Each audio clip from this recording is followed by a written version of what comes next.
We're back with Behind the Bikini, and we are on episode number 99, which we just before hitting record realized that our 100th episode next week will be here in Vegas live because we got the OSAs here next week. So, yay, we're going to have a special for our 100th episode. So that's awesome. I'm so excited about that. That worked out. I don't think that could have worked out any better. I know, like we literally before I hit record, like, oh shit, like we're like in the same room. That'd be great. Awesome. So we're gonna figure that out. Hotel rooms are my new background, so right. I noticed that. Yeah, because you're in Pittsburgh right now, right? I am. So yeah, before we get into this too much today, hit like, subscribe, push the buttons. I missed my whole tagline there. I don't know what I'm saying right now. I'm so excited. Oh, God. But yeah, so today's topic, we're going to talk about some hot button topics that are all over social media right now, which, in regard to posing and what qualifies you to be on stage as a bodybuilder. And then also one that came up yesterday, which I thought was actually a pretty good discussion in regard to weight caps for women's divisions. So we're going to talk about those kinds of things today. But before we get into that, so you're in Pittsburgh for Masters, right? I am. We are here. We got here on Tuesday. We had the guys on stage yesterday. Yeah, so far, gosh, knock on wood, it's been so far a chill day. I know a lot of the athletes are coming in this afternoon and this evening. There's a bunch of bad weather out right now. So yeah, like a bunch of my athletes are supposed to like mid-afternoon, and now they got pushed back to like 11:30 or midnight. So hopefully everybody just gets in safely today. But yeah, we're geared up and we're ready for Saturday. Awesome. Yeah, I had a couple of posing sessions yesterday with girls that are flying out there. So I've got a handful of girls that are like my student posing clients and stuff that are competing this weekend. I don't have any prep clients this weekend, so that's why I'm not there personally. But yeah, it should be pretty interesting. They have Fit Model this year? Yes. I was gonna say, I'm like, I don't have any Fit Model at that show. I just got bikini. So yep. Yeah, I wasn't sure if there was Fit Model or not, which is interesting that they're gonna have like Fit Model pros that are masters. Yeah. Right. Yep. So I'm wondering how that's going to work next year when they start pro shows. Yeah, I don't know. I would assume they're going to do some Fit Model Masters pro shows, but I guess we're to be determined. I know. They may. I mean, the Masters girls that are turned pro, they may have to go into open for maybe a year or two. You know what I mean? So I think even when I'm trying to think about wellness, I think they didn't have Masters wellness shows the first year. Yeah, I don't know. I don't think so either. I know I was talking to a promoter about they were getting some feedback at a show from this year for next year's show, and they for sure are trying to get Fit Model open at next year's show. So yeah, I don't know. That is a good question. If I see Tyler this weekend, I'll ask him about that. Yeah, I thought about that the other day because at the Pittsburgh show where they had the natural pro qualifier, they did give away a Masters pro card for Fit Model. That was the first Masters pro card. So I'm curious. I mean, I know for myself, I'm gonna compete in both if they have it. I'll compete in both open and Masters. Yeah, why not? Yeah, might as well, right? Yeah. So I'm curious to see the difference of pro cards that are going to get awarded for Fit Model Masters this weekend. Now, I know that some of the pro cards that have been given out in Fit Model already are Masters athletes, and they just received it in the open, which is fantastic. But obviously a little bit of a different look, more youthful look. And so I'm really curious to kind of see what the difference is this weekend and what the talent is that shows up. Yeah, I'm assuming, I mean, just based on history, I'm assuming it's probably a little bit more muscular, a little bit more conditioned, just because that's what happens as you get older, So, but like we've talked about before, most of these girls that are going pro in Fit Model right now started in bikini. Yep. So most of them are the girls that just couldn't put enough size on or couldn't get conditioned enough for bikini. So this Fit Model division works out really well because they don't have to lose all of the fullness and the pop because that's what happens to me. As soon as I get lean, I lose all my fullness. So it's like I can't find a happy medium just because of my genetics. So I know that happens a lot. So, I'm trying to think if I can think of any girl that's been just in Fit Model that has won pro cards. I think everyone I can think of was started in bikini. Yeah, I mean, I think for sure, like the majority has already had that foundation. And, they were maybe in an improvement season, from bikini, working toward it. And then this new thing pops and they're like, oh, I'm ready. Yeah. Like, I'm just going to, hop into this one. So it's still a continuously developing criteria. Yeah. Well, it was almost like my check-in this week with Jamie. It was almost like a frustrating thing for me because now she's saying that I might be too big for a fit model. Like you gotta, she's like, we gotta be careful. We can't grow any more muscle. And I'm like, fuck. I'm like, it's a cool thing, but it's a bad thing at the same time. Like I'm like, okay, great. I'm growing too well. Great. And she's like, we gotta really be careful of your upper body. I'm like, I'm literally not touching any weights. I have not trained my upper body since November, period. I even stopped pole classes. I haven't done those in a month. I'm like, I don't know what else to do other than I'm just holding weights and I'm training my lower body. That's all I'm doing. You know what I mean? So, Yeah. and then as far as she said, we even have to be careful of your legs. And she's like, we need a little more upper glute, which I actually said that. I was like, I think I need more upper glute. She agreed with me on that. I said, but other than that, I was my projection on my glutes looks really good. I was like, and she's like, yeah, and we even have to watch your legs. Your legs are getting a little bit too thick too. And I'm like, And this is the frustrating part about the yes, smaller muscular divisions in the women's side is that eventually you just get to a point with that division that you're in a box, so I'm yes, in a box right now. Like my training sucks because it's boring, it's just like yes, little shaping here and there. I can't train heavy because we can't afford more leg, we can't afford more, so you get yourself in this box, and that's where it unfortunately stops becoming fun, right? Because why do we all do this in the first place? We love to train. right. So going back to the topic today, or one of our topics, is talking about like, should we be placing weight caps Yeah. on the women's divisions? And I think it might help give like a perspective of where you should be and what you're working towards, because the question a lot of the times is like, do I have too much or do I Yeah. have enough? And you don't Yeah. truly know until you go through that 16 to 20 week long prep and get up there and get competitive. Yes. Where the weight caps help is it does give you an example of where you are at. So you're Mhm. knowing that when you show up to a show, that if you're close to the weight cap, so is the guy next to you that's going to be most competitive. But if you're coming in 5 to 10 pounds under the weight cap, you're probably going to be out muscled. So it just Right. gives you that gauge. Right. Yeah, and we can go right into that topic. I am absolutely not a fan of weight caps for women, period, at all. Um, I'm not either, to be clear. Like yes, I would to be prefer clear. not. Yeah. Yes, yes, yes. The biggest issue is our hormonal swings. I mean, Correct. there's just no way to control that. Whereas with men, it's a lot easier to control those kinds of things.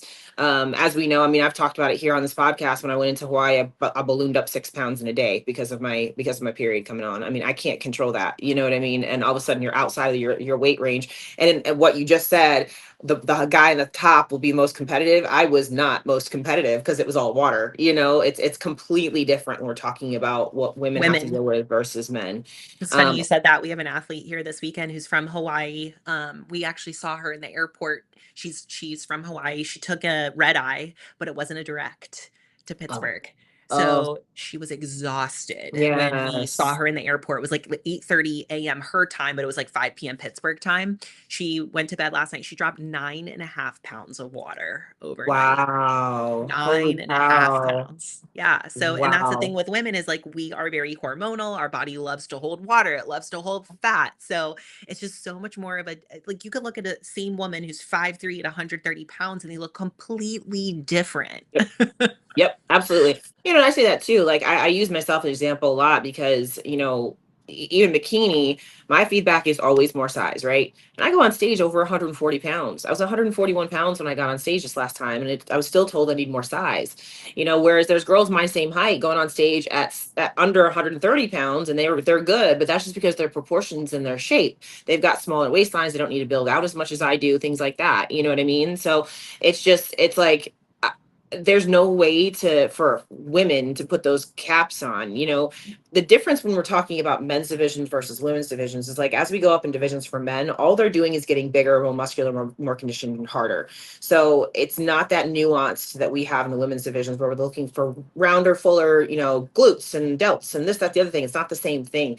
The men's divisions really are like it's men's physique, classic, open. They're just bigger versions of men's physique. You know what I Of mean? the same, Of correct. the Yeah. same thing. It's the same criteria as you go up the ranks with men. It's just they get bigger as they go. That's not the same case for us. We have different shapes and different things that they're looking for from each division for women. So it's not apples to apples. It's not oranges to oranges. It's completely different from division to division. One thing I think is actually doable is you could probably take female bodybuilding and women's physique and combine them into one division and have weight caps for them. I think you could do that. I think a lot of people agree with that too. I think with the men's categories too, all men's categories, I mean, what do these guys want? They want to be bigger, bigger, bigger, bigger, bigger, Yes. and kind of press the Yes. line of Yes. their criteria in the division that they're in. So it does place a little bit of, a barrier for them, like men's physique pros are huge. They're Yes. massive. And this is technically the smallest muscular category for Right. guys. But at the pro level, I mean, if you're standing next to one of these guys in person, they're massive. Yeah. So then imagine standing next to, a classic dude or an open bodybuilding guy. Like it does put the parameters on them getting larger and Yes. outgrowing their division without having to jump to the next division. Right. And we see it a lot. Like, Derek Lunsford is a perfect example. He won the Olympia in the 212, and then he went and won the Olympia in the Open. Exact same criteria. He's just bigger. Yeah. Exact same criteria. Keon's another one that's gone from what he started classic and then went to 212. A lot of these guys C-Bum. do that. C-Bum's, C-Bum, fucks around, finds out 100%. he gets what, third in an 100%. open?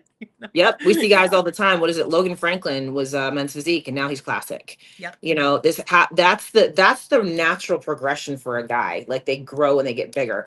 Women, we don't do that, like Correct. Most it's of us just, want to be smaller too, that's like right. smaller but shapy. And you would never see like a bikini Olympian doing wellness and doing well. I think the only one I Correct. can think of that's moved up has been Frida.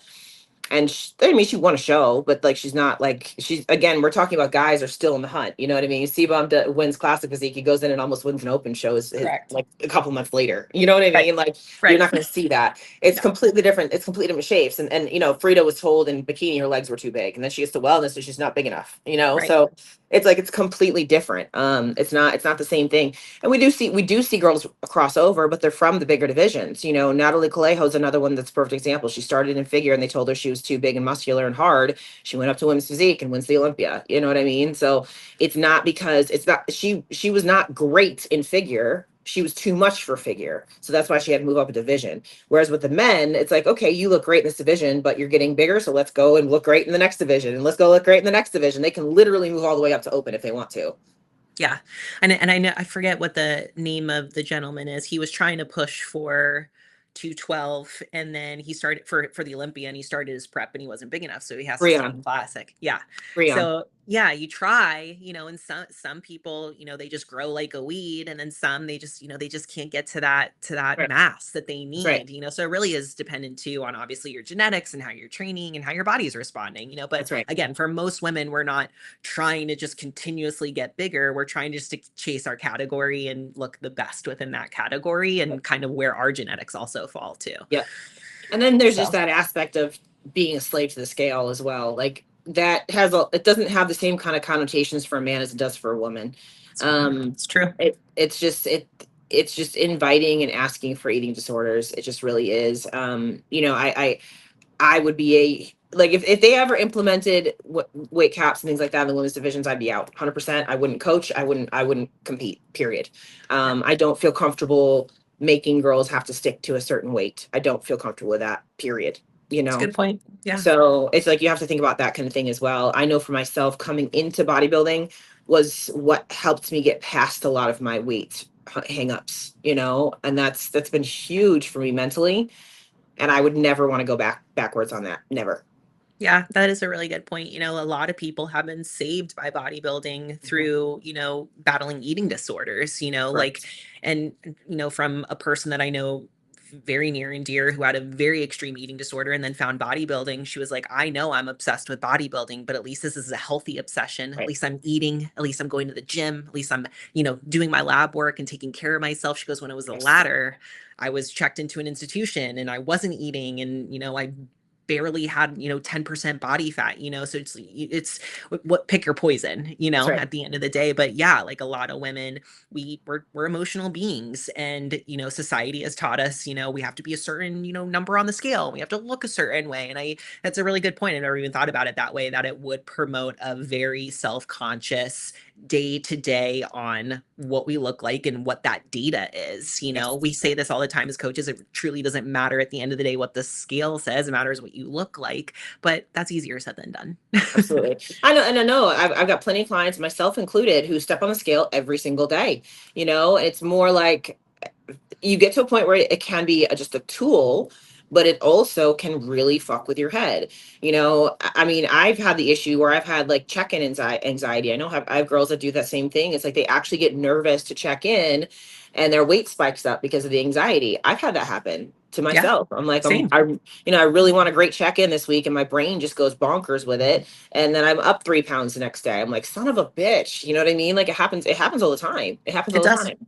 It does. I mean, raise your hand if you've ever, stepped on the scale and saw the number and it completely ruined your day. 100%. Like Absolutely. we are as easy as it is to say the scale is just a number, it is something that we have to look at constantly and we grade ourselves on that, Yep. and I'm the same as you. I check in on Tuesdays and Monday nights I'm reeling. I'm like, all right, I gotta get my check-in area set up, and God, I hope I get good night's sleep tonight, and I gotta eat my last meal at this time because I don't want it to affect my weight. And God, I hope I go to the bathroom in the morning, and we just get Yes. ourselves stir crazy because we want to show up for ourselves and for our coach. And but then again, are we doing ourselves a disservice as well by causing that stress? But all of Yep. that to say, like, it's a real thing. And if they were to implement something like that, it probably wouldn't be the most healthy for our mental health as women. 100%. 100%. And like I said, that's why for me specifically, I don't know if everybody would agree with me, but I wouldn't even want to coach people if that was the case, because It'd be difficult. it literally goes against my principles. Like I've tried to preach so much about staying away from weight being a determining factor, and it would just go against everything that I preach. So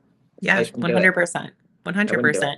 And it's just different mindset between men and females, right? Like the guys step on the scale and they hope it's 3 pounds heavier. They hope it's, bigger, larger. And us are like, God, I hope it's maintained Absolutely. or maybe a little bit down. Like, oh, it's just, Absolutely. it's completely different, and that's what we always talk about too, like from a coaching perspective, is like not treating women like little men. Like, women are women. We are a completely different body, completely different hormones, completely different stressors. Sorry, guys, but women do a hell of a lot more around the house with the kids. Like, we are the force, right? Yep. The guys, most of the time, they're doing their thing, they're going to work, and they're focusing on bodybuilding, which is great, fine, all in D&D. But like, we as women deal with a lot more, and our weight goes up with the daily stressors and hormones and everything else that we have to deal with. Yeah, and just cycles and stuff like that. I know for a lot of girls, they have PCOS, and then they have issues with their weight. Endometriosis. Yeah, whether issues with their weight swings, and it's just they can't control that. It's not even related to your period. Sometimes you get an ovarian cysts or whatever. There's all sorts of things, and that's the crazy part about it too. Is like we've talked about this before. As far as modern medicine is concerned, they really haven't started focusing on women's health till the last 50 years. It's like it's just crazy If to me that. how much. If that, I know. I think I can't remember what the year was. I saw a headline pop up. It was just like within the last 2 years. I feel like it was like 2023 or 2024 is when they first started using actual menstrual blood to test tampons and pads. Like before that, they were never actually using blood. They were using like fake shit to Die. test it. Yeah, literally. They were using stuff that mimicked, but it wasn't actual menstrual blood. It's like, really? Is this Really? even a real study? Yeah. Yeah. It's like I Wow. just it's crazy to me how much they don't know about the female endocrinology system. Like it's just crazy. It's just crazy. Yeah. And I mean, we talked about this before, like how much we have to be our own advocates for this kind of stuff because of this reason. Doctors don't know everything. No. I mean, Drew trained out of our gym when we used to do personal training, one of the top leading cardiothoracic surgeons in Clearwater, Florida. And we would talk to him about everything, hormones and Mhm. all that all the time. And he was like, I know nothing about endocrinology. He was like, that was year one, and I don't use that every day. Like, my Yeah. nurses know more about that. Like, Mhm. that's the thing with doctors, is like, if they're not endocrinology is very complex, extremely complex. Like, even a primary care physician only really knows, like, Yep. the skin of the teeth. So it's hard, because when I was 13 years old, I went to a doctor and I was complaining about period cramps, and I was, here's birth control. And then I was on birth control from Yeah. 13 to 22. And Yep. my hormones are awful now. My best friend in high school, she just had her second child. It took her 2 years to get pregnant and a couple of miscarriages because her hormones were so bad, from being on birth control when we were so young. Like, there's just not enough knowledge out there because, women aren't very studied enough. And then, we just, the societal thing is like, oh, you have something, here's a pill to fix it. Right. Here's a pill to fix it. And I wish I Right. could go back when I was 13 years old and, do more research on that. It really truly wasn't until I found bodybuilding where I started getting lab work done and people were taking me seriously. But even then, like I was going to my primary and I'm like, something's not right with me. Like I'd come off birth control. It was like 2 years later. I was like, something's not right with me. Like I'm depressed. I just don't feel right. You're young, you're healthy, nothing's wrong. But here, sure, I'll go get a lab done. The lab was like nothing. It was like a CBC panel and like my cholesterol. They didn't even pull sex Yeah. hormones. Yeah. So Yep. really truly wasn't until I found bodybuilding and I went like out of pocket to a hormone clinic where I got a full panel and I had no hormones. They were like, how are you functioning right now? I was like, Yeah. I don't know. Yeah. But you don't know what you don't know. So it's like, it's easy to say too, like be an advocate for your care, but it's like, sometimes you don't even know what you're advocating That's for. Like you right. don't know That's what right. to ask for, and Yep. that's the scary part. That's the sad Yep. part. That's right. And it's, we have to go, like we talked about this too, with blood work, you have to go outside of your primary insurance because they just won't test that stuff. I've talked about this before. I went in for a blood panel and asked to get everything checked, and they told me no. And I was like, well, they Why? literally said, yeah, exactly. They literally said to me, like, well, if you were a man that came in here and you were having a hard time, getting, you're having like erectile dysfunction or something like that, then we would do this. But you're not. I'm like, so you're basically telling me if I had a dick that you would pull these things for me, but because I don't, you're shit out of luck. Basically, is what they That were same saying. thing happened to Nikki. She told me years ago she went to the doctor and she wanted to use her insurance for the labs Yes. versus going out of Yes. pocket. And she was like, the doctor said, well, technically, I can't give you this lab work without telling them that something is wrong. So I'm going to Yep. write in your file that you have an eating disorder, that you're bulimic. Yep. And so on Nikki's profile, every time it's like extreme eating disorder, blah, blah, and that's how they get to pull the labs. That's crazy. It That is is. crazy. It Blood is. work is the most simplest way to see if something is off. And now our medical system is giving us all these loopholes just to get a lab draw.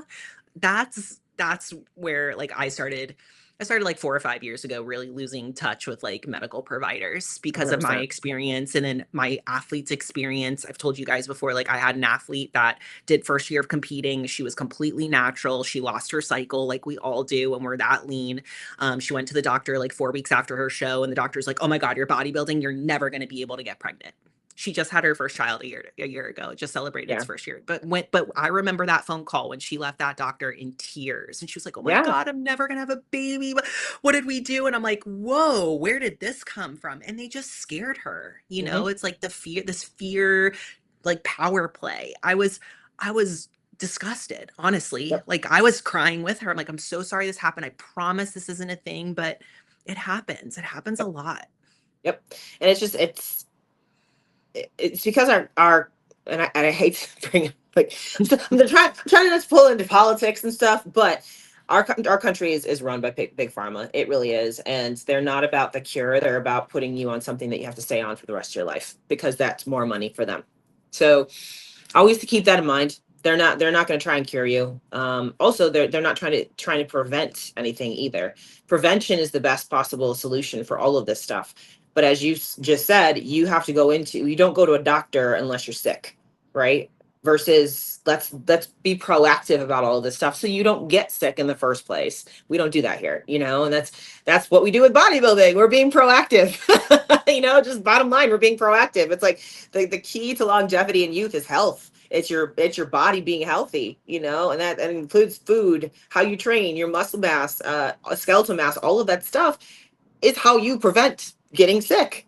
Yeah. I mean, the So research studies right now that are coming out about women that train and how it's literally decreasing, the possibility of Alzheimer's by like 30% right now, which is a mhm, pretty big swing. Like, you know what I mean? Like, and this is uh-huh, all preventative medicine, just yep, going out, getting a little bit of sunshine on your face and going for a 30-minute walk per day, 100%. but so many people don't do that. They would rather just wait till something happens, go to a doctor and then address it at that time. We don't do enough preventative medicine or take responsibility early enough in this country.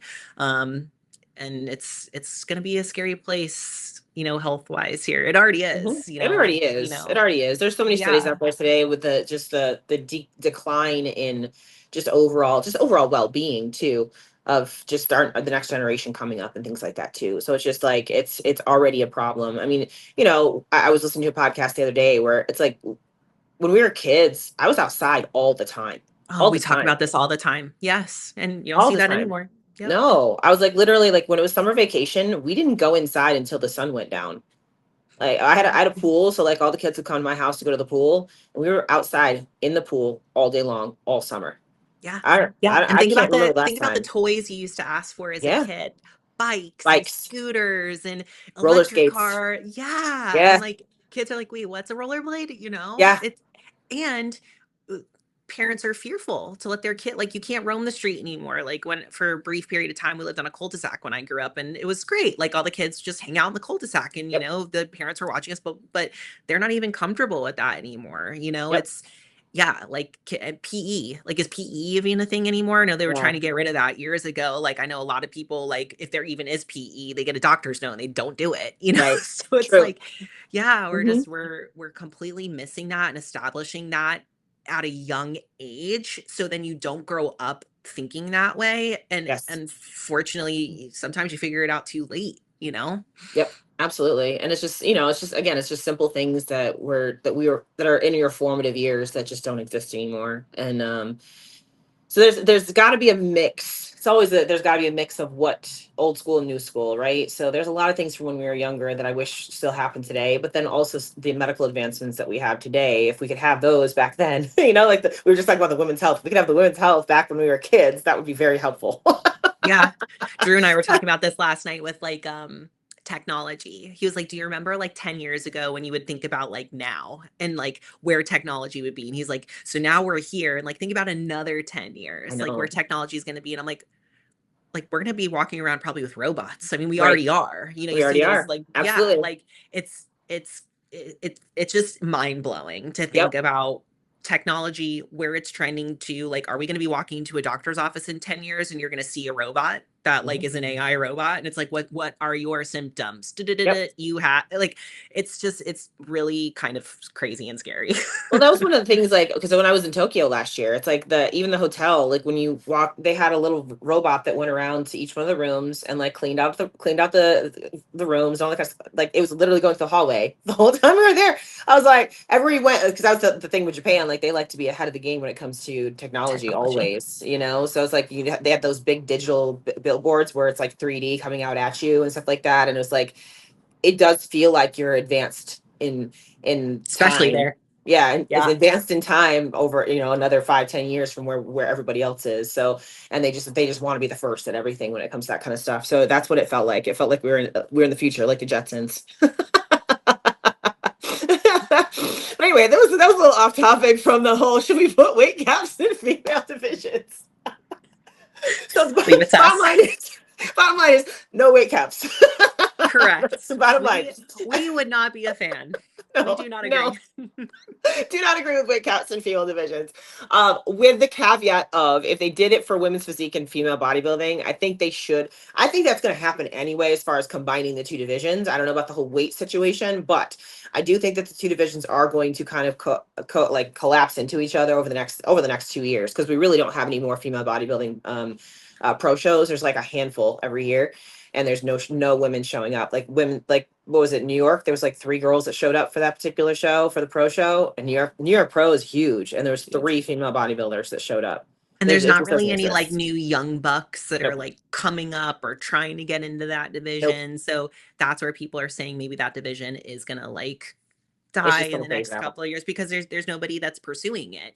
So obviously people Mhm. are going to retire that are doing it now, and then if there's nobody coming up behind them to fill those spots, it's going to be a lackluster division. And honestly, Yes. women's physique is just as big, just more peeled. So Correct. it's like, if you just kind of find the middle between the two, I actually think the women's physique might appreciate a little bit less condition, but Yeah. kind of finding that middle, because Yeah. that's a really crazy, don't get me wrong, I love it. It's just a crazy amount of conditioning that's It needed is. in that It division. is. So And just being like rounder and fuller is just better. You know what I yeah. mean? Like, and the only difference between the two divisions is how they pose. That's it. Right. The poses are different. The open hand versus closed hand, and that's about it. Like, Yeah. so it's really not hard to change that. So I do think that will happen, because even at the national level, we're not seeing any female bodybuilders showing up at all. Local level, not at all, like zero. Mm-mm. So I mean, there's it's just like nobody there. figure is really small too right now, Yes, which is crazy. Yeah. yes, bigger. It's like Figure's kind of like that I'd say like the redheaded stepchild. Like it's just like nobody fits in that division anymore. If they're big enough, they're going into women's physique. And if they're not big enough, they're staying down in bikini. Right. So It's it's like that like, middle. It's that, yeah, yeah, exactly. yeah. So I don't know. I think we're going to see figure kind of die off. I also think we're going to see fitness die off, unfortunately, because there's just nobody coming up for that. You know. So I'd just like to take a moment to welcome our new channel partners, Prozis. If you're unfamiliar with them, go ahead and go down into my description box now, click on the link, go check out their site. They are the leading supplement sports nutrition company based out of Portugal, been around for 17 years. You might be asking what makes Prozis unique?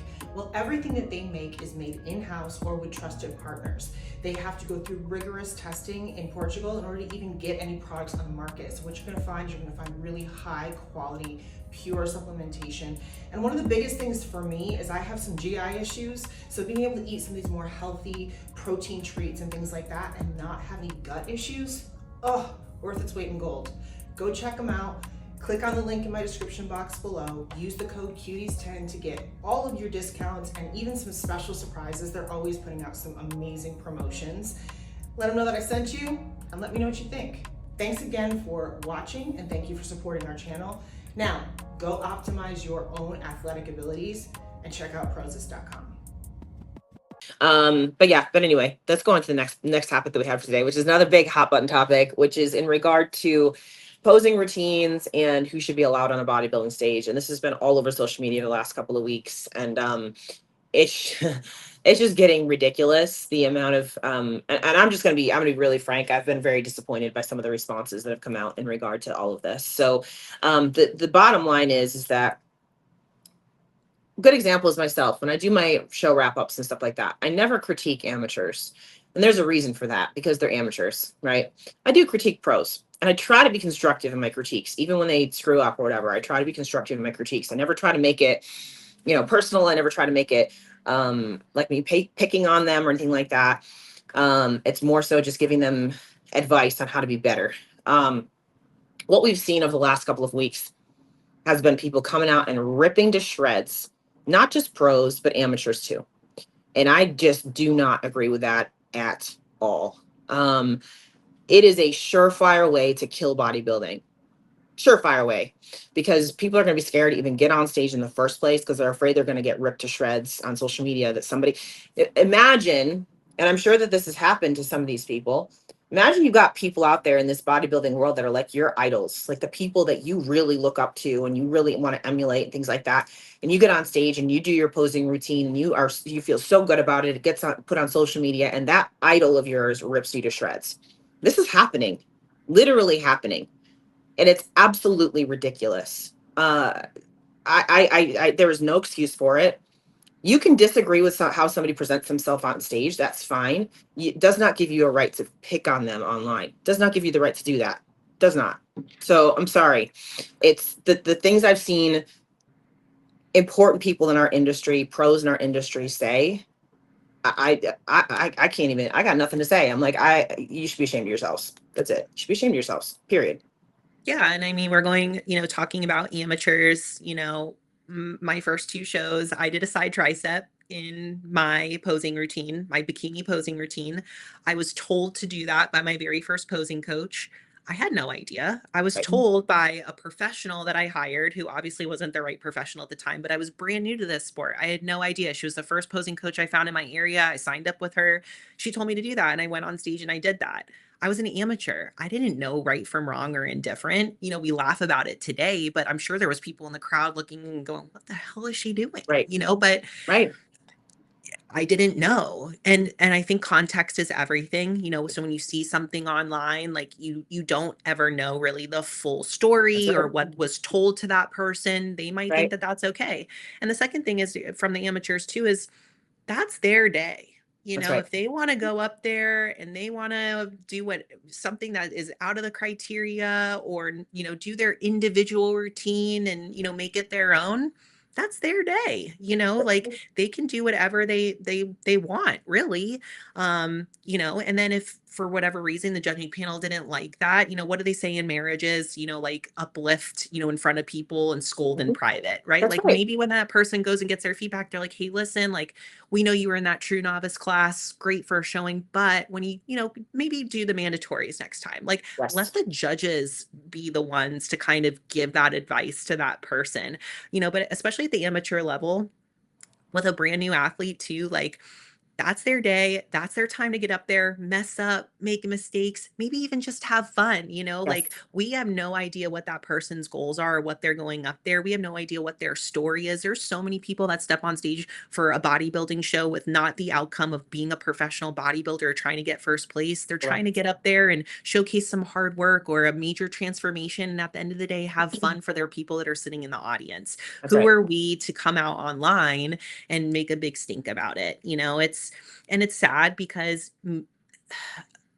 social media presence in that way really turns a bad eye to our sport, and that Sure does.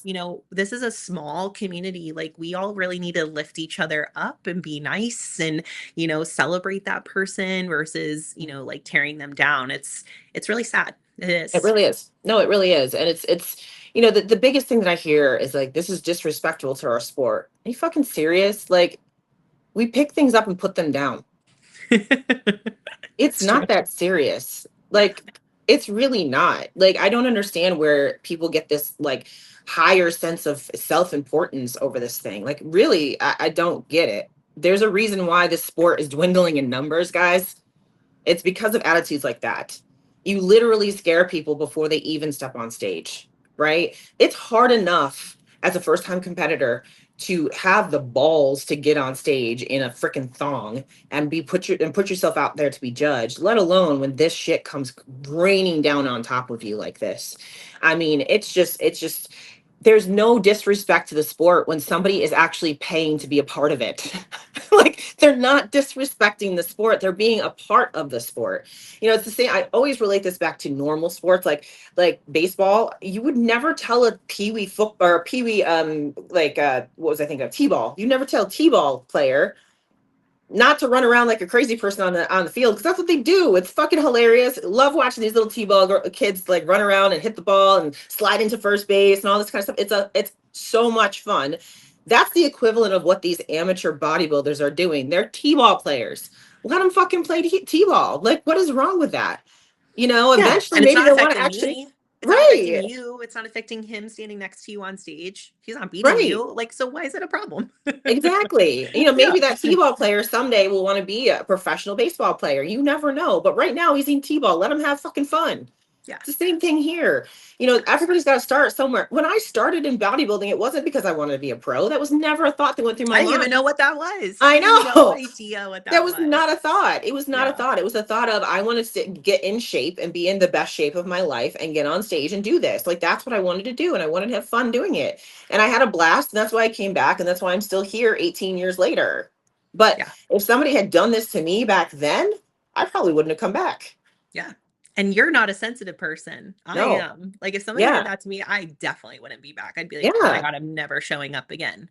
There goes another person that leaves our sport for a terrible situation that should have never happened in the first place. That's right. It's just we all got to do better, especially, again, when we're talking about amateurs, and a lot of these comments are coming from like, pros, and just like you're Yes. saying, like people that amateurs idolize, Right. and it is not our place to scold that person. It's No. our place to lift them up and give them feedback and encouragement. Hey, you did this, that was silly, let's, if you want to continue, like, what are your goals, blah, blah, blah. Like, I don't know. There's just definitely a different way to approach it and not be so mean and not be so negative. I'm actually like shocked that this is such a big thing. I 100%. just Me keep too. seeing it online. I'm like, why is this a thing? What Yes. it's just, I don't know. I feel like people are bored. They're just taking it and running with it. And then the next person takes it and runs with it. And then, like, imagine this poor gentleman at home that everybody's talking about and like how he feels. Like, I feel so bad. It's Agreed. awful. It's terrible. I agreed. And to those of you that are out there, like the guy that's in the one video that's gone pretty much through everybody, to those people, we're not all like that. We're not. We're not all like that. You know, I've shouted out a couple of times because the only pro that I've seen come out and say something of value in the situation has been Nick Walker. Yeah, Mhm. he's the only one I've seen do it. And he said what we've been saying. The guy's just having a good time. Leave him the fuck alone. He's entertaining. He thinks that this is how he wants to do his posing routine. He hit poses. Let him live his fucking life, bro. Yeah. Like that's what we're doing, man.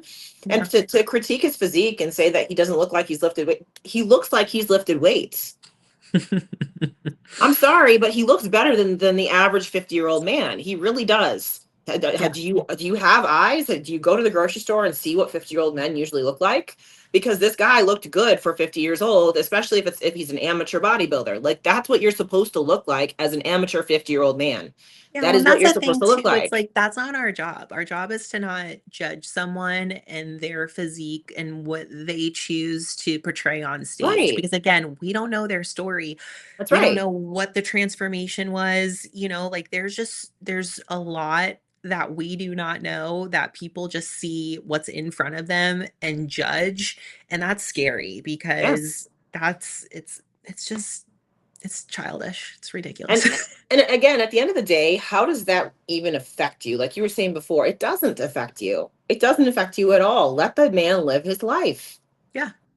And I again, mean, the these whole reason shows, why that was posted was because, like, I know Gilco and he posts like the good videos, like you'll yes. like during the show, you'll see him posting like the ones that were splitting center, like, the ones that he thinks Yeah, are coming in the top or like a really great posing routine. And he brought it because the energy was there probably at that's that right. show for that person, because that video was posted very soon after it Yes. happened.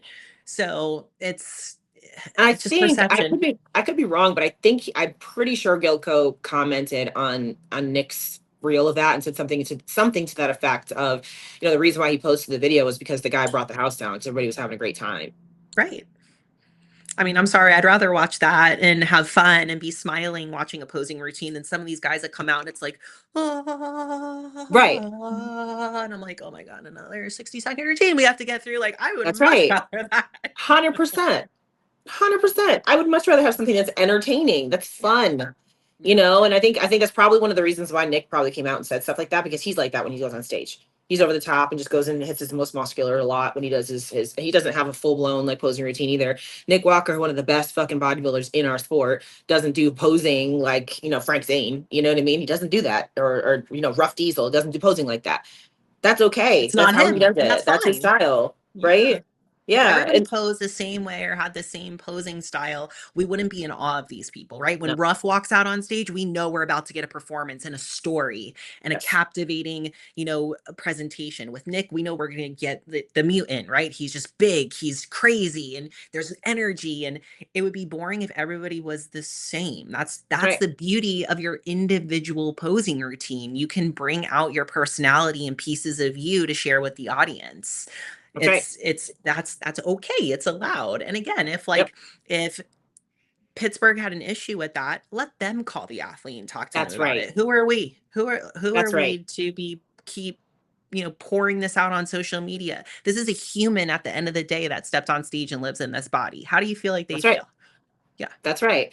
And at the end of the day, you're right. There is nothing in the bylaws that say you can't do that. The only thing that they'd say is that no profanity and stuff like that in the actual routines. Okay, so that's cool. If there is profanity, they turn the music off and you go off stage, period. The rest of it, it's open to interpretation. Mhm. And, going into the pros and things like that too, this has been a hot topic as well, because was it Brazil? Where was the guy that danced on stage? I don't remember. It was one of the St. foreign Pete. countries. No, no, no, no. That was Sean T. This is Oh. I'm talking about a Oh, bodybuilder. I know which one you're talking about. Yes. I think it was in I think it was I think it I was in think it was Brazil, it was something like that. It was either it Colombia, one of was those two. somewhere like that. So he just went on stage and danced. He didn't even do poses, nothing like that. Said, oh, okay. I can understand why people would be upset about that. I get that because he didn't actually hit any bodybuilding poses, and he's a pro and things like that. So I understand that. But my thought process in watching that was, I think he's doing this on purpose. I think he's doing this to say, like, listen, you're not going to judge the posing routine, so whatever. I'm gonna have fun with it. It is what it is. There's no criteria. There's nothing saying I can't do this, so I'm gonna just fucking have fun. That's what it looked like to me. Yeah. It looked like almost he was trying to get a response for somebody to say you have to actually hit poses. So I personally think, and I don't know, but I personally think that was calculated. I think he was doing that on purpose. Um, but again, we don't know the backstory. I think there's been a lot of uproar the men's bodybuilding about, the fact that they want the posing routine judged, but how would you judge it? But all this kind of stuff. So maybe he was doing that to get some kind of response from Pittsburgh, right? Maybe that's what he was doing. That's the way my brain worked. Um, then in regard to Shaun T, I know that was a big thing that was put out there and stuff like that too. What people don't realize, and this is something I thought of immediately, that particular show, again, Gilco was giving away a posing award, like Award. cash prizes, all that stuff, right? Shaun T is known for his dancing. That's what he's known for. He's the creator of Insanity. That's what he's known for. He's a very, very popular social media influencer. And he went up there and did what Shaun T does. He did hit his posing. He did hit his front and back poses, just like men's physique is supposed to. But he had fun in the transitions. He had a good time. He went through and hit random poses through the transitions. That's Shaun T. He was performing for the audience because the audience was voting on who wins the posing award.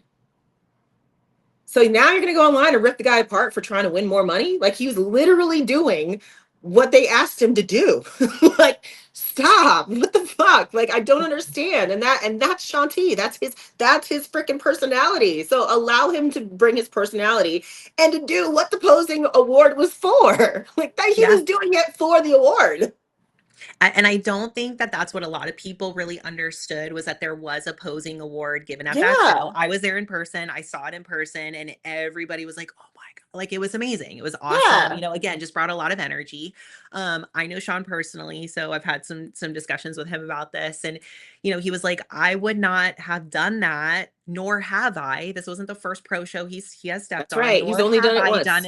it until this show, where I was told there was a posing award. And so I figured I would dance, since I'm known for that. And I hit individuals, and sure, I did hit non-men's physique poses. Hmm. But it's my individual routine, and I, did my thing. So it's, I don't understand the big upset about it, because it was for the posing It's award. Again, disrespectful for the sport. Shut the fuck yeah, but up. Literally that's just pick not, weights up and put them down. Like, I don't yeah. And understand. that's not where he was coming from. And again, like, we only know so much of the story, and Yeah. then we're saying things like it was disrespectful and things like that, where I know his heart, and he was like, it was literally told to me that there was a posing award, so that's why I changed my individual. He goes, I've never done this before Yeah. this. I'm not going to do it anymore, obviously, but Yeah. again, like, his heart is shattered. He feels like, he came out there, he had fun, it was fine, and then all of a sudden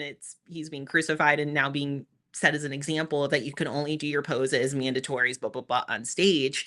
um and maybe there does need to be some clarification. That's If right. there is Yeah. an underlying rule then that needs to maybe be said or posted, then it needs to be talked about, I That's guess. right. But to him, he didn't think he did anything wrong. He didn't. So there needs to be communication then, there, if there is something wrong. And then other pros coming out and saying things.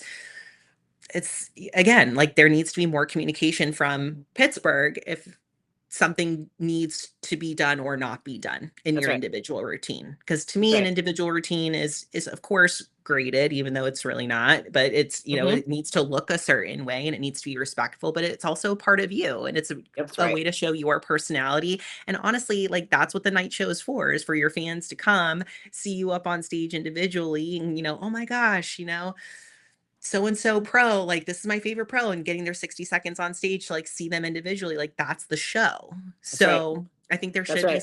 some leniency 100%. there, as long as you're hitting, poses, and you're not doing anything disrespectful, and you're wearing the certain uniform that you should. Like, I don't really see the big deal about it. Nobody Agreed. was hurt. Everybody had a great time. But I don't Agreed. know. No, no, and you just brought up a great point too. Like, the finals are supposed to be a show. Like, it's supposed to be fun. That's the whole point. If it's everybody coming out just hitting the front, back, front, and getting off stage, like, what is the point of having a finals? Yeah. Yeah. And most of the time now, like prejudging is like the finals, right? Because that's Yeah. where like people are coming out and they're really trying to like, so it's, Mhm. I don't know, it's confusing, it's Mhm. really confusing. I know at the Olympia, our for bikini athletes as a pro, you are supposed to be able to do a T walk. Like that's Yep. like, the what's it called? The prize you get for being a pro, right? Like, but at most pro shows now, they're coming backstage like no T walk, no T Yep. walk, like to the box, front back front, sign off, so we're limited in bikini. We're but that's a not a rule yet. It's just Yeah. show to show Show to what you're show. You're allowed to right. do or not to Yep. do. Yep. So I think it just comes down to communication. If this is a problem because there's a rule out there that we do not understand or that's not been verbalized, it needs to be verbalized. It needs to be Yeah. talked about. And not Agreed. from us as athletes, not from us as coaches. Again, let the higher ups of our sport who, give the criteria and give the judges what they should be, judging, let them come to that person and say, hey, That's right. this is what you need to do. It's That's not our right. job. That's not our job. Absolutely. 100% agree with you. And that's what I said. I was like, everybody can spew hate all they want, but at the end of the day, they're not doing anything wrong. They're not doing anything against the rules. That is not a specific rule that you can't hit this or you can't hit that. And until it is, they're allowed. They're allowed. And it's not disrespectful. It's just how they're interpreting it. It's just how they're interpreting the rules, the nondescript rules. You know what I mean? Like I don't understand. Again, I go back to I don't think any single person that gets on that stage, period, is trying to disrespect the sport. I don't think anybody is trying to do that. I think they're trying to be a part of the sport. Otherwise, they wouldn't spend the money to be up there. They wouldn't spend the time. They wouldn't spend the effort. And maybe you think they didn't put enough effort in, but to them, they did. For them, Right. they That's thought that they did perception. everything they possibly could. Yeah. Yes. And again, going back to what you said, your first show, you hit the side tricep. A lot of people think that what they're doing is what they're supposed to be doing. They don't know any different. You don't know what you don't know. You get on stage to try to compete. That's what they think they're supposed to be doing. And then the judges tell them how to make it better. And I'll That's tell you it. this, no, not one judge told me after my first show, hey, just so you know, you don't need to try side track. Nobody told me. And that's not to say that the judges didn't do their job. Like it just wasn't a big deal. This wasn't a thing. It Yeah. just it wasn't a big deal. Yeah. I was a true novice athlete. They were like, you did great. Nice job. Like nobody said, like, what were you doing? That's not what you Yeah. do. Yeah. Nobody told me that. It wasn't until I went to nationals a few weeks later where I wasn't supposed to, I came in dead last, where I was looking at the other girls on stage and I was like, they're not doing that. What am I? This I'm the might not only be one. right. This might not be I put right. that together. Yeah. But that's a great point though. Experience teaches you more than any like video or training ever could. I try to tell I just like the girl that I helped with her posing that just competed in Vietnam, right? She was like she looks phenomenal going into it. She had some issues with the carving up and stuff like that. But when she went to her posing, she had a hard time with her core control when she was on stage. She's like, I realized I really need to work on that when I didn't realize how hard it was going to be. She said it was really hot and humid in the venue. They didn't have AC. She couldn't hold her core in, things like that. And I was just like, I didn't realize. I was like, yeah, I said it's hard. It's hard to mimic anything that you don't know what it's going to feel like until you get on that stage, In the environment. That's Hmm. right. That's right. It's hard to mimic that and to be prepared for it. I mean, now you learned, it's her first show. It's like, now you learn, now you know what you do. And, she's going into an off season to build some size, that kind of thing too. But she knows she's going to focus on that going into her next show, whenever that is, because that's something she learned from being on stage. You don't learn this stuff until you get on stage and you experience it. You're going to stumble a few times. That's the whole point. You're going to be that t-ball player that falls instead of slides into first base. You know what I mean? Like it's part of it. We It's don't know part of correct learning. until we know wrong. That's right. If you don't fail, you don't learn, right? Like you learn when you fail. So allow people to get out there and just fall flat on their face and have a good ass time while they're doing it. It's really not that hard, Right. Like, But and it's also really going not that back to serious. like the people that we're talking about, like they didn't do anything wrong, Yeah, So that's right. That's it's right. it's That's right. so it's I think we all just need to step back and just like Sean is saying, like at the end of the day, this is just bodybuilding. That's right. Not to take away that we all take this extremely seriously, myself included. Like I treat this as a job. However, at the end of the day, when you really look at it, it's just bodybuilding. All we do is lift heavy things up and put them down, and then we put our ass on stage and hope it's enough. That's really Yes. it at the end of the day. Yes. So, we are human. We have feelings, we have things that we try and we hope that they stick and then they don't. Yep. But that's okay. It's a learning moment. Like, no shame, no hate, like feedback, constructive criticism. Like, we all need to come together as a community and realize, like, when we put things out there on social media, what another person reading that is going to Mhm. take and that may be interested in the sport and go, I don't really want to be a part of that. Or Right. what if I do something wrong and then I'm the next one that's up there That's right. online? Like, it's That's going to right. turn people away in a very vulnerable sport already, in a position that we're in as a sport where we have a lot of good momentum going over the last 6 months with Fit Model and everything else. Like, we all need to come together as a community and really keep lifting people up and attracting people to the sport, not doing stuff like this where it's going to make That's people right. afraid to even try. And Right. and not even try, like, for stepping on stage, just like in fitness as a whole. Like, there's people that don't go into the gym because they're afraid that they're going to be doing a bicep curl wrong and people are going to look at them and laugh at them. Like, Yes. it's so much more than just like somebody stepping on stage. There's people that watch bodybuilders all the time that have no interest in stepping on stage just because they want to learn how to train and they're looking at the best. And then if Yes. something else comes out like that, they're going to be like, oh, this pro that I idolize, that I love to watch their training footage, like, I don't even like them as a human being anymore, 100%. So, and that's what we're trying to protect and like bring this to you guys today, is like, perception is not reality, Yeah. so we have no idea what's going on, what was told to that person, if it's right, if it's wrong, if it's indifferent. Like, we know there's a criteria and there's rules, and both of these individuals did nothing wrong. It's just the Right. perception of people that are watching them and their opinions everybody's allowed to have, but we don't have to come out on social media every single time somebody does something wrong in our opinion and bash them. Yes. Absolutely. And at the end of the day, too, like I look at this, I'm like, not everybody's good at this stuff. Like you said, we pick things up and we put things down. That's what we do as bodybuilders. We're not professional dancers. Yeah. We're not I would say professional posing's performers. the most difficult for us. Yes. I wouldn't have a job if everybody could pose. Yeah. Like that's the whole point. Like, we teach you how to do that. We teach you how to get better. And you have to start somewhere. Everybody has to start somewhere. Everybody's got to be in T-ball. Everybody's got to start someplace. And the fact that again, that people that are way up at the top echelon of our sport are knocking these people that are just trying to start, it just blows my mind. It just fucking blows my mind. It blows my mind. I'm like, I Yeah. don't. They need to check their privilege at the door. Basically, I'm Check, check. like, "Ugh, good lord." I'm like, do you remember what Well, it was if like when the you first if the started? dancers are listening, you're welcome here on Back in the Right, Bikini.